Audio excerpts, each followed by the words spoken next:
সড়ক দুর্ঘটনায় প্রাণ গেল ছাতকের রাধানগরের সাইদের। সিলেট থেকে আজ সিলেট সুনামগঞ্জ মহাসড়কে ঘটে গেল এক মর্মান্তিক দুর্ঘটনা। ৭ নং মোগলগাঁও ইউনিয়নের হাউসা এলাকায় ট্রাক চাপায় নিহত হয়েছেন ছাতকের রাধানগর গ্রামের তরুণ সাইদ।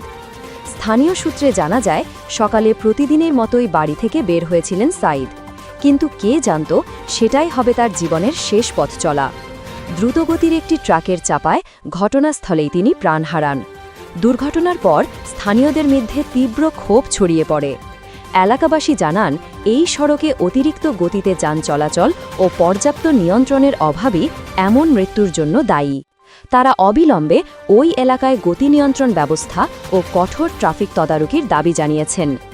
একজন তরুণের অসময়ের মৃত্যু শুধু একটি পরিবারের নয়, পুরো এলাকার হৃদয় বিদারক শোকের কারণ হয়ে দাঁড়িয়েছে। প্রতিবাদের কণ্ঠে আহ্বান, প্রতিদিন এভাবে রাস্তায় ঝরে পড়ছে অগণিত প্রাণ, এর শেষ কোথায়? সড়ক যেন মৃত্যু ফাঁদ না হয়, তার দায়িত্ব এখন সংশ্লিষ্ট কর্তৃপক্ষের।